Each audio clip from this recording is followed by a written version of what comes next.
Hey, it's Andy and it's Monday, June 14th, and here are your 3 research articles to light up your morning today. Remember, you can get all my research at andrewbusch.com, and you can follow me on Twitter at ABUSCH. Okay, the first one is the scariest one of the 3 articles. We're going to have an energy focus this morning, but this is scary stuff. This is news out over the weekend from CNN that a French company has asked the U.S. for some technical help when it comes to a nuclear reactor in China that is emitting more radiation than is allowed by French government standards. In other words, there's a problem with a plant that this company, Framatome, I guess is the name of it, that they've been hired by the Chinese to not only create this nuclear power plant, but also to monitor it. And basically what they're saying to the U.S. is like, hey, help us.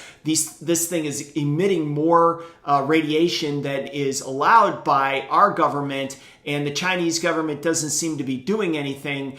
There's been quite a few meetings over the last week, apparently, that the U.S. has been having. And so this is the story that CNN came out with. And I think it's really scary stuff. Is this another Chernobyl? We don't know yet.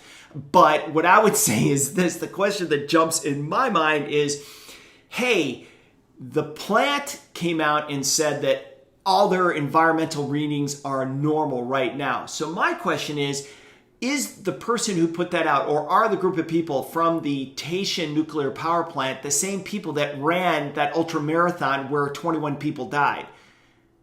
I mean, in other words, they allowed something to happen that should never have happened. And that's what I worry about. China is so opaque when it comes to any problems. Look, governments are overall, they don't like to admit that they've made mistakes. So it's not just unique to China, but with China, it's really hard to figure out what's going on. So you want to keep that up on your radar screen. The next article that I think is interesting is just a wonderful review by the New York Times of what's going on with the G7 and, of course, their commitment to climate goals. But one of the things that they put out there is that they have agreed to, the G7 has agreed to push for a reduction in the number of coal plants that are out there, or new coal plants, unless they have carbon capture capabilities.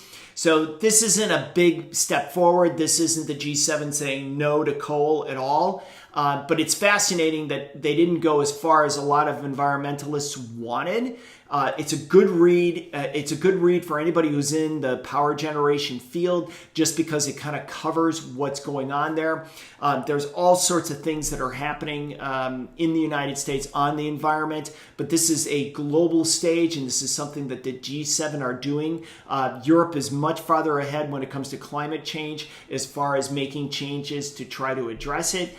My feeling on climate change is this: I really don't care if you believe in it or not. This is reality. And here's what I would warn everybody about. Yes, things are progressing. Yes, things are getting warmer. Yes, ice shelves are melting.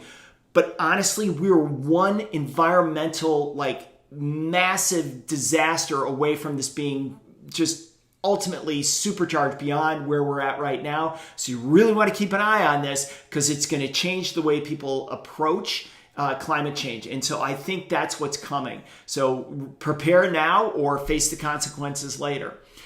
And lastly, for one article I just want to put out there, this is something that President Biden is considering, of giving relief to refiners who can't meet the it's not biodiversity, but the mix of blends of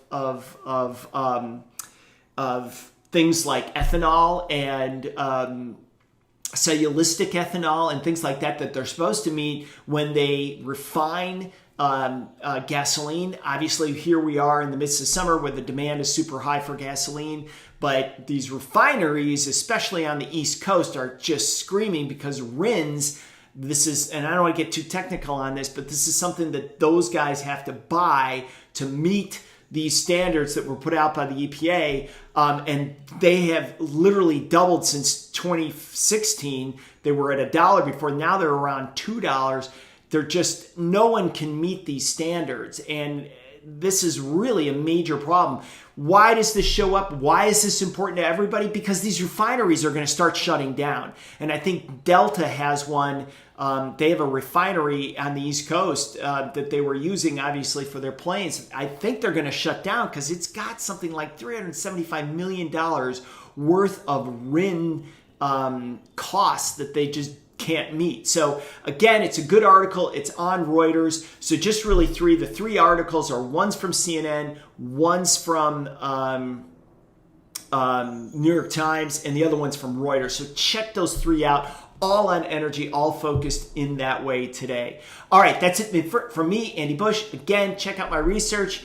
And, just follow me on Twitter. You'll see where I'm speaking. If you want to, I'm speaking in a couple of different places coming up recently. So if you want to check those out, I'll post some things on where you can sign up, I think for free for a lot of these.